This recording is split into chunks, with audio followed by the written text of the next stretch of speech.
Well, today's October 20th. It's pretty warm out today. They said something about getting up to around 70 degrees. But this is what I'm working on today. I have to start cutting soybeans for, well, I got to get it done because they're talking about a hurricane coming across the country from the west coast, and I'm on the east coast, so it'll be about 4 or 5 days before that shit gets here. But I'm working on my combine, so here it is. Now I've removed the panels so that I can get to them, all my access panels, because I have to grease, check belt tensions, make sure the belts aren't cracked or anything. And I have a fuel filter here. I'm gonna have to probably change that out and just do normal maintenance on it. It's a New Holland TR96 with a 973 16-foot grain platform. Pretty comfortable ride. So what I'm going to do is just make this video here of the maintenance that I have to do on it. Really pretty simple. So I'll get started with the greasing. I have a air-powered grease gun, which I haven't used for quite a while, but it should make things go pretty quickly. Just put a new end on that so that it doesn't leak grease all over the place when I'm trying to use it. Now I'll probably show you the engine here because they're so big you got to climb a ladder. And I put my battery charger on there this morning because the battery seemed a little weak and I don't want to burn out my alternator. So what it is, it's got a Ford motor in it. It is a 7.8 liter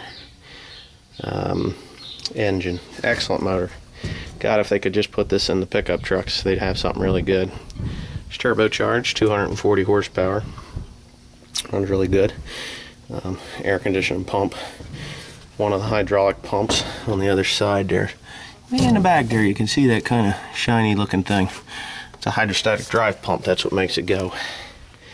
Radiator in there, oil, hydrostatic, engine oil, all that. So what I'm gonna do is just start greasing stuff, and I'll take some more video of that, and then when I get it fired up, then I'll show you the inside. Alright, I got my combine greased. I worked at it with a really old piece of equipment. This thing, ugly, but it is a pneumatic grease gun. Works really good. It blows right through anything that's kind of clogged up or anything and cleans it out. Now, I had a little trouble here. This is my rotor clutch. It engaged. I didn't smoke that. The guy that owned this machine before me, I only owned this thing a year. I was running an older New Holland, but this one's much better. I like it a lot. But anyways, it was engaging the rotors just while the engine was idling, so I had to. Well, it's twin disc clutch. You push this button and then you turn this collar and it loosens it up enough so that it doesn't do that. But what I'm doing now is I'm removing the small grain screens for, well, when I do small grains, because I'm going into large grains, corn, soybeans. They take a different set of screens, which they're right here. So I'll pull these out and we'll set them side by side, and I'll show you the difference. Well, they come out pretty easy, actually. Let's see what I got here. Now, okay, there's one, and two. Now, if you look, when it's set up like this, there's 4 bars.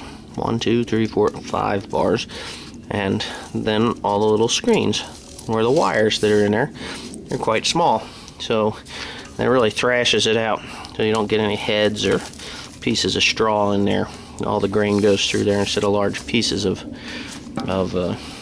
straw. So for corn and soybeans, obviously we have 4 bars on this one, and the screens are a lot farther apart, so the corn, because there's a lot more corn bushels per acre with corn and soybeans than there is with soybeans, than with wheat, rye, or barley. And these rollers are for higher moisture corn. Keep it from plugging up. The cobs will get in there and then they'll just roll right through. It keeps it clean. So I'll put them in, and I'll show you. Well, I'll show you the rotors first. I don't know why there's a mouse in there, but anyway, these are the rotor bars, or the rasp bars. That's what actually separates the grain from the head of the wheat, rye, barley, or whatever you've got. And of course, there's more screens, as you can see. I'm just moving my hands over this. There's barley in there because I had some spring barley that I had combined in July. Now it's kind of dusty, dirty, and nasty in there, so you just kind of move it around, get it cleaned out, drop it onto the shoe, which is the shakers. If you can see down there, I don't think you can, but there's just like a ridged board, and it shakes back and forth, and shakes the clean grain goes down into the bottom, and then elevated up into the bin, whereas all the dirt comes out the back. But well, I'm going to put those screens in, and I guess I'm gonna have to change the oil in this thing. It's been a while since this summer. I don't think I have to, but I checked it. It looks all right. All the filters are good. I changed it before I did the rye and barley, and I really only did I did a small amount, maybe 10, 15 acres. So, well, let me put them in there and get back to something else. All right, the screens are in. I've got just one or two more things to do to it before I go to the field. And the nice thing is I got soybeans right here right next to the farm here. I don't have to go anywhere to test anything out. So there they are, out there in that field. There's probably, on the farm here, I think there's 50 acres of soybeans. So I do have to fix this thing right here. What this combine has, or this header has, is an automatic height control and terrain tracer. So when it's running on the ground, there's skid plates underneath here. These pieces here, they're the skidders. They go across, and then there's this bar here that they press on when it gets onto the ground, comes up, actuates this, and inside there's electronic connectors. Now, this is for the height, and this is for the terrain, the right and the left, the yaw, on the yaw of this thing. So what I'll do is I'll take these off, these two panels there, and take a look inside. I've never had problems with this before until now. So I'll pull them off, and we'll take a look inside. Okay, I took it apart, and it's got to be this switch or something, because, well, there's got to be two of them anyway. And I'm just not having any luck getting this son of a bitch to work.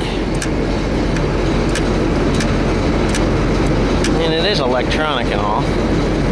Now I'm just which one it is that goes into it. So what I'm going to do is pry these wires apart. Maybe I can, well, I'm going to pry them apart, see if I can get it going, and we'll see what happens.